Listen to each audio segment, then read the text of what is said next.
This is a video a lot of people have been waiting for, and it's a comparison between the Fuji GFX 100S with the GF80mm f1.7 widest open aperture against the Hasselblad X1D Mark II with the XCD 80mm at its widest open aperture at an f1.9. The main focus on this video will be a comparison of image quality. I don't want to go through all the details and differences on these two camera systems, but I will mention a few of them. And if you have not seen my previous video on the GFX 100S with the GF 80mm lens or the X1D Mark II with the XCD 80mm lens, then please have a look. I'll link them down below in the info box, so you can look them up and get a detailed review of these camera systems standalone. In this video, it's all about a comparison. And now let's get started with the video.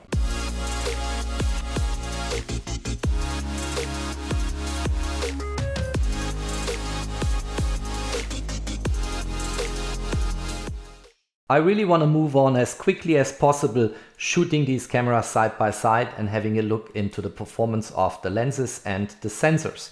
And in my video on the XCD 80mm here, I already shared kind of, let's call it a mini comparison between the two camera systems, but in particular on the lenses. And I pointed out that from a size perspective, these bodies are very much comparable, but you have a more voluminous body to some extent on the Fuji GFX side, and also the lens has a more voluminous appearance than what you have on the Hasselblad side. But on the Hasselblad side, you have the heavier lens. So this lens is about, give or take, 250 grams heavier than what you have on the GF 80mm f1.7. On the feature side, let's start very quickly with a few highlights. The electronic viewfinders are about the same quality, same performance. They are both really good. I like working with them. They are no longer state of the art. There are better electronic viewfinders in some camera systems which you can find today in the market, but they are good enough for everything you want to do.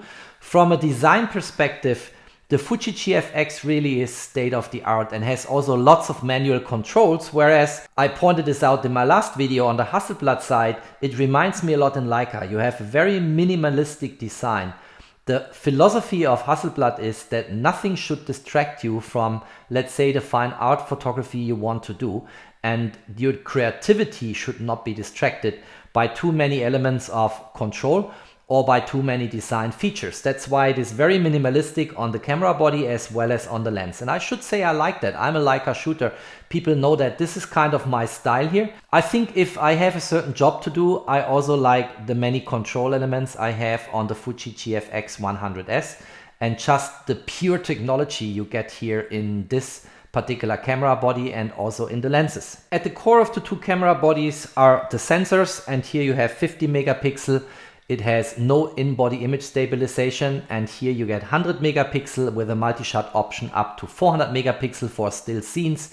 And of course you have in-body image stabilization, which by, dependence on the lens you are using on that camera body will give you about 5 to 6 stops of headroom, which is nice, of course. And I illustrated this in my last video on the X1D Mark II and the XCD 80mm, that if you violate the normal rule of thumb that your exposure time should be at least as fast as 1 divided by 1.5 times focal length, then the image very easily gets blurry and is no longer sharp. Clearly in the second part of the video, I will also look into the autofocus performance of these two camera systems, and my conclusion, anticipating here at this point in time, is clear. The GFX system is way off superior, and I will explain all the details why it is superior in comparison to the Hasselblad system. Having said that, I don't care about a quick autofocus on the Hasselblad system. And I think that many Hasselblad shooters will agree to that. This is not about autofocus. This is not a camera you use for, let's say, the most action-rich sports. This is a camera you use for fine art photography. You use for top-notch quality in portraits, fashion, in all kinds of applications. And what people in particular love about these Hasselblad sensors is the very special way of color rendering these sensors are providing. So let's now introduce the scene for my live shooting, and let's look into the following items. What I want to test is performance of the two lenses, and I will look at center performance, but also at the corners of the lens. I also will spend a few minutes on dynamic range, stopping up and down in terms of overexposure and underexposure on the sensors, which is not so much a feature of the lens, but much more the performance of the sensor. But since I have these two cameras here and can play with them, why not providing these data points? And then in the third part of the video, I will look into autofocus performance and will also explain everything you have on these two camera systems there, and then also share my own thoughts and impressions. And now let's kick off with a live shooting.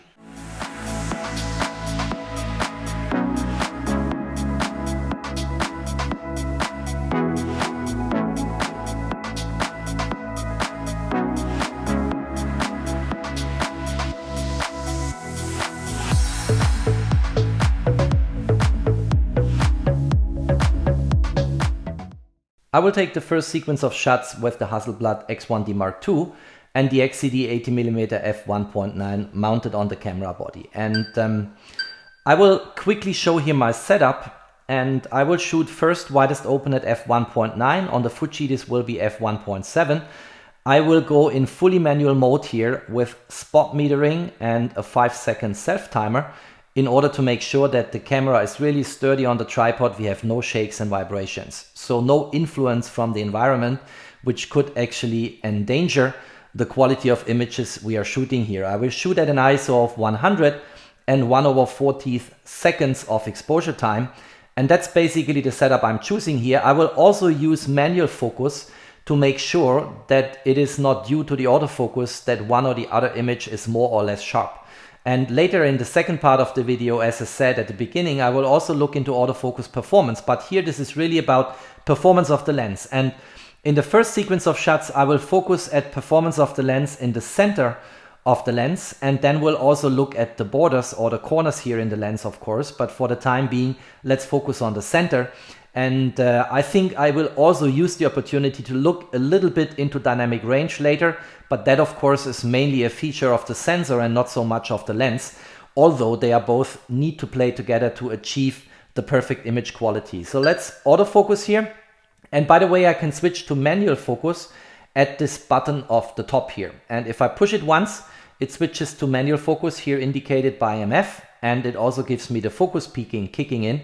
If I push it again, it's back into autofocus. And if I press and hold for more than a second, I can tweak the size of my focus fields, which is actually kind of the same feature I have on the Fuji GFX 100S. And I can tweak it by pushing this rectangle here.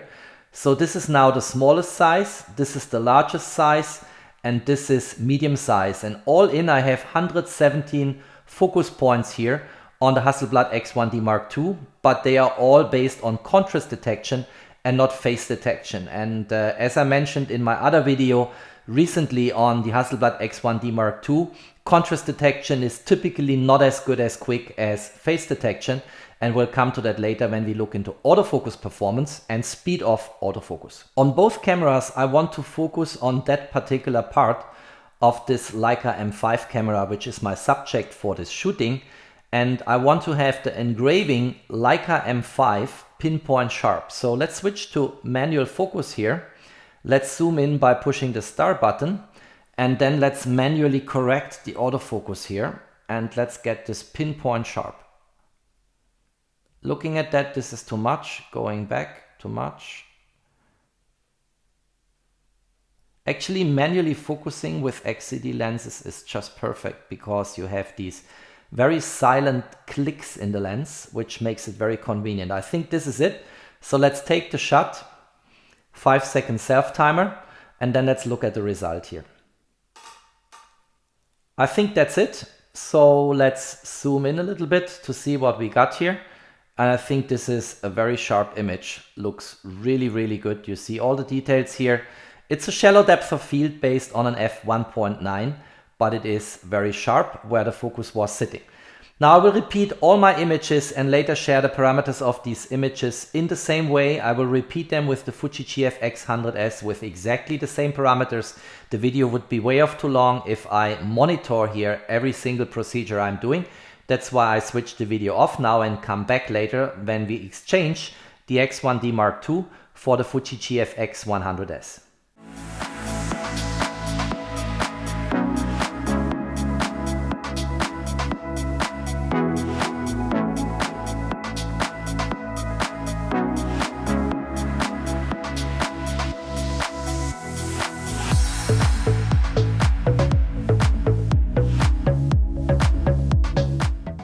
I have now mounted the Fuji GFX 100S with the GF 80mm f1.7 on the same tripod. I have the same minimum focusing distance on the Hasselblad and the Fuji lens, which is 70 centimeters, but there are a few tiny little differences which we'll see later in post when it comes to magnification ratio and field of view. And I will do the same procedure as what I demonstrated on the Hasselblad. I will go through the first shot here step by step and explain my parameters, but then I will do the consecutive shots and the sequence of images, of course, without filming. Otherwise, that video would become unreasonably long. So let's have a quick look into my parameters here. I shoot this wider open at f1.7. f1.9 is the widest open aperture I get on the Hasselblad. On the Fuji, I can open wider to f1.7. And that is also level metered because the sensors have the same size here. So I do not go for 1/40 seconds, but 1/50 seconds here, but I keep my ISO at an ISO of 100. And I also have a self timer here in place with 10 seconds of pre-play before the shot is taken. And on the Fuji, I can only choose on the self timer between 2 seconds and 10 seconds. Whereas on the Hasselblad, I have 5 seconds. So 2 seconds I think might be too short. So let's take the 10-second self timer here. I will also rely on manual focus, and I'm switching to manual focus in a moment, but in the same way as on the Hasselblad, I want to spend a couple of minutes on the autofocus system. And first of all, if we go to menu here, you see here I have actually a choice between the 117 points, which we saw before on the Hasselblad, but I can also go up to 425 points. And these autofocus points, they are hybrid focus points. That means they have contrast detection as well as phase detection. And we actually have on that sensor here more than 3.7 million phase detection pixels. And that should significantly speed up autofocus when we compare it with a contrast detection only system like the Hasselblad X1D Mark II. So let's switch now to manual mode. Again, I'm focusing here on the same area on this old Leica M5. Which I did before with the Hasselblad. So let's go from single to continuous to manual here. And you see the focus peaking also kicking in now. Let's magnify this. Let's try to see if this is the best we get. I think actually that's it. Let's take the shot, and we have to be a bit more patient here based on the 10-second self timer. And then we have our first scene captured on the sensor of the Fuji GFX 100S.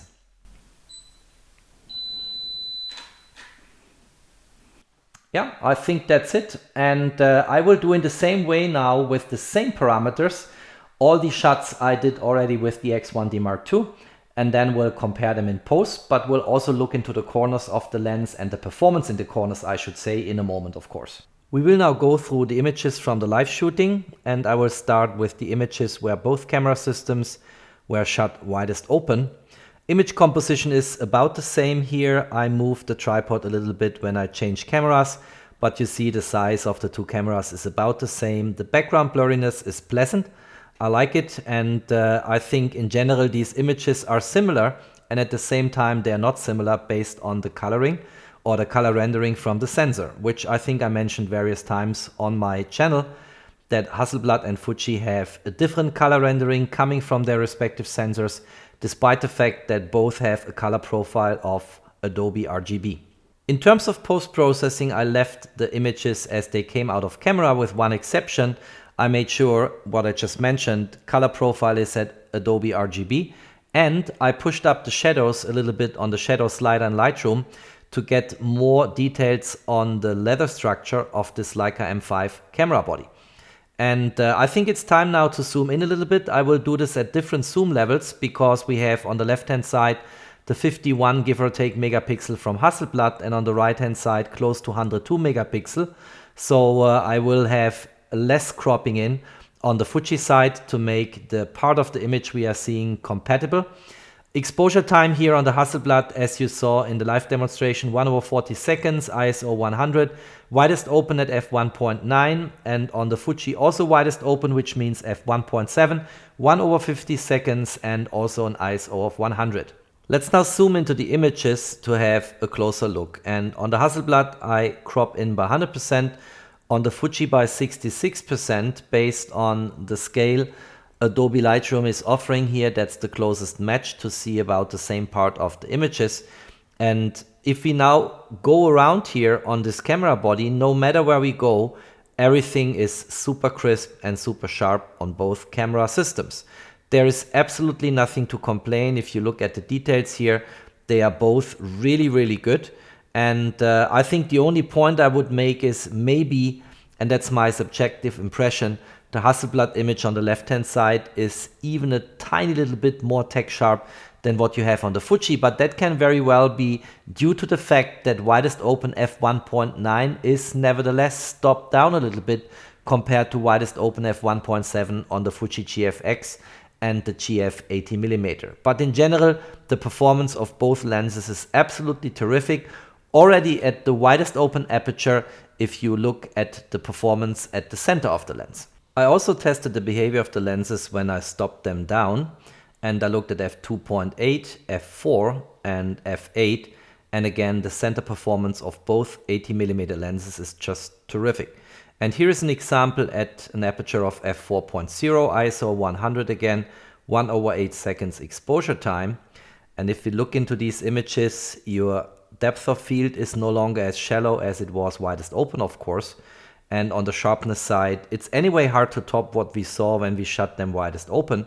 But again, you get all the sharpness, all the crispness you would expect from lenses with these price tags on a medium format sensor. And it looks just really, really good. So now buckle up and fasten your seatbelt, because it gets even better with that review. What I did now is I was looking into the four corners of the lenses, and my conclusion is, give or take, it's about the same terrific performance in the corners as what we got at the center of the lenses. And I was focusing here typically again on the Leica M5 engraving. Sorry, let's get this back here into the crop, and let's look at the Fuji. And if you look here, you get kind of the same sharpness we saw before when we looked at the result coming from the center of the lenses. It's really, really good. There is, again, nothing to complain. And I want to quickly also show, for the sake of completeness, the other three corners. And then I want to move on quickly to also share a few data points on dynamic range of the two sensors, although that has per se nothing to do with these two 80mm lenses. Here are the upper right hand side corners, and let's quickly crop in here.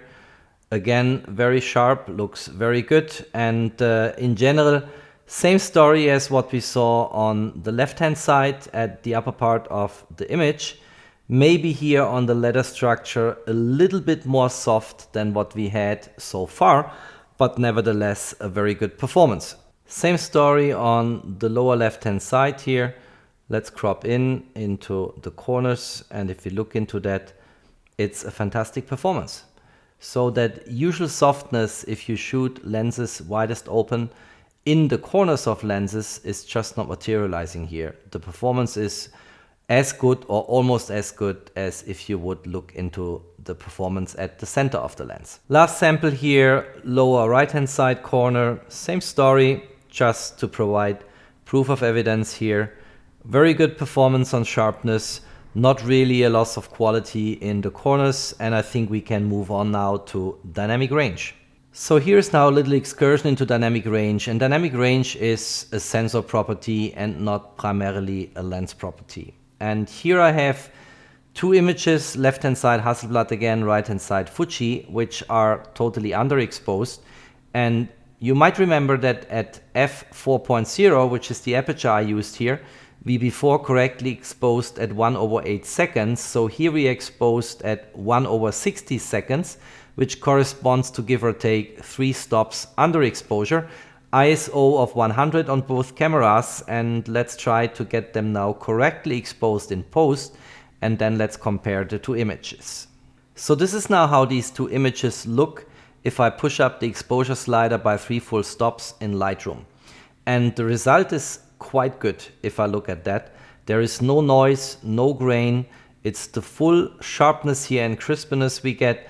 And it's actually very important to know that, because sometimes in a scene you might have in parts of the scene highlights, and if you then correctly expose the whole image, these highlights will be overblown and later be clipped out, and you lose information on that image. My personal recipe typically is, if I have highlights in part of an image, underexpose the image in total and then recover later in post out of the shadows, and in this way also preserve details in the highlighted areas of the image. And that works quite nicely in both cameras. There is not any noticeable difference here in the way these sensors can be corrected for underexposure, and I think the overall result is really, really good. Here I'm coming from the other direction and I overexpose the image, and again going back, aperture here is on both camera setups an f4.0, and the correct exposure time is 1/8 seconds. One stop is then 1/4, 1/2 another stop, and 1 second, so we overexposed by 3 full stops here. And this is now how it looks when we move the exposure slider this time to the left hand side by 3 full stops. On the subject, namely Leica M5 camera itself, it looks actually really good. So here we could fully recover, and we get the full sharpness here, crispiness, all quite nice. But on the background where the blurriness was sitting, you see that we have now color banding here, which is due to a clipping effect because these areas were just too much outblown or overblown by highlights here. And in general, I think still a good result. But as I said, dynamic range is a sensor property and probably not best placed in a lens review. So let's turn our attention now to autofocus performance of these two 80mm lenses, and then in this way conclude our review. Let's now go for a little bit of autofocus testing. Everything I'm doing here is by no means scientific. It's just, I think, a practical live simulation what we can do here. In terms of shooting parameters, I provide the greatest challenge to the lens if I shoot it wide open when it comes to autofocus. So I'm shooting the Hasselblad XCD 80mm at f1.9. I'm in fully manual mode. I'm on spot metering here, and I have 1/40 seconds of exposure time. So let's try to get this done. And by the way, the last thing I should show here is I'm also at the smallest autofocus field setting here, which is something I'll also do for the Fuji. So let's do some autofocus testing. I've set, as I did it in the last video, set the beep for autofocus confirmation to a high volume. Let's go up here. Let's go here to sound. And then you see here we have autofocus result confirmation with a big beep, and I have turned the volume to high, which actually makes it a bit more hearable when we found focus. So let's start here.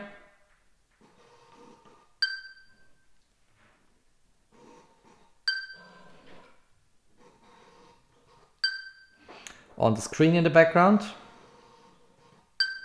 When it sits, it sits. It's very reliable, but it's super slow, as I pointed out in my last video on the XCD 80mm. And it really takes a while, but it is 100% reliable. It always sits where it's supposed to sit. So quite nice. And let's repeat the same procedure now with the GFX 100S and the GF 80mm. So here's the GFX 100S. Let's quickly look at the shooting parameters. I'm going here for widest open in the same way as I did on the Hasselblad, but here widest open means even wider. f1.7 because widest open always is the most difficult one for an autofocus system based on the shallow depth of field. ISO 100 in the same way as on the Hasselblad, and a little bit of exposure time compensation here with 1/50.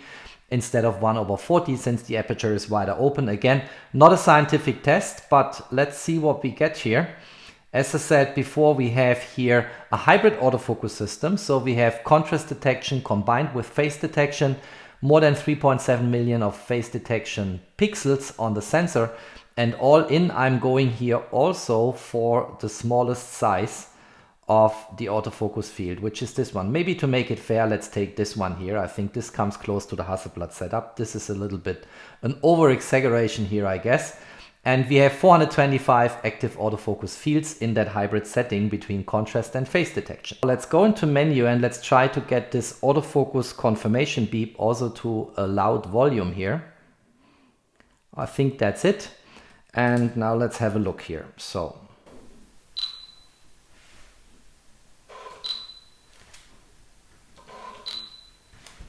screen in the background, back to the M5, back on the Noctilux, back on this M4P here. Super fast. Well, I should actually say not super fast. If you compare this with a Sony Alpha 1, you will clearly feel the difference. So this is not a super fast autofocus system, but it's reasonably fast for a medium format or large sensor system, and it is much faster than what we have on the X1D Mark II. I hope you found that comparison of these two fantastic camera systems useful and helpful for your own decision-making process. As I said in the video, this is not a scientific review. I have no lab conditions here. It's in our studios. We have shot these two cameras for quite a while already. I also posted my videos and impressions on both camera lens combos already. And this was mainly about looking into image quality, comparing a little bit of dynamic range, but again in a non-scientific way.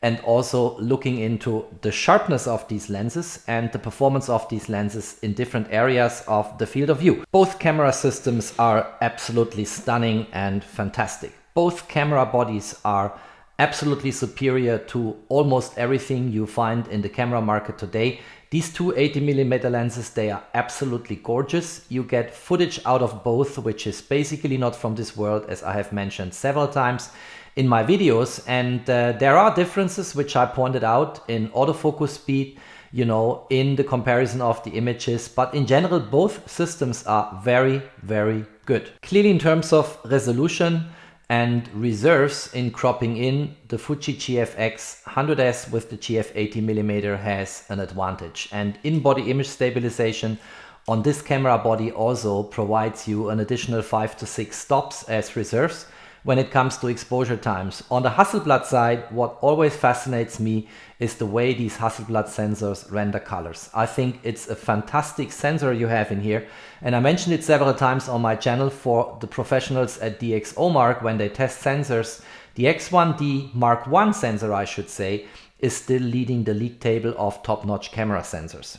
I should say that in many ways the color rendering of the Hasselblad sensors reminds me a lot in what you can get on Nikon full-frame cameras or in the Leica system. And again, the minimalistic design here, the fantastic image quality you get out of the sensor, and the focus on the scene and what you want to capture as a photographer, that is clearly at the core of everything you are doing here in the Hasselblad lineup. Now, for people who want to go with one camera system only, I think the GFX might be the better choice because you have a much better performing autofocus based on a hybrid situation between contrast and face detection, based on in-body image stabilization, which gives you a gain of 5 to 8 stops depending on the lens you have mounted on it, and based on the bigger reserves you get on the megapixel side, which is 100 versus 50 megapixels. Having said that, the appearance of images coming out of Hasselblad sensors and Hasselblad cameras has a magic moment in the same way as you get it on Leica cameras, and that is something which always fascinates me. These images just look in a certain way and have a certain appearance which I cannot scientifically explain. And I think that makes up a large community of Hasselblad lovers who say, I don't care about a fast autofocus, I don't care about in-body image stabilization, I just want to have that particular look, which is the same argument many people have when they explain to others why they are Leica shooters. It's kind of the same, I think, situation we have here. From a technology point of view, you get more features, more reserves, and a more versatile system on the GFX side. From an image quality, fine art photography perspective, the Hasselblad might still, for some people out there, be the better choice. I hope you liked that review, and if you liked it, please don't forget to drop me a thumbs up. Thanks for watching, stay safe and healthy, and peace out.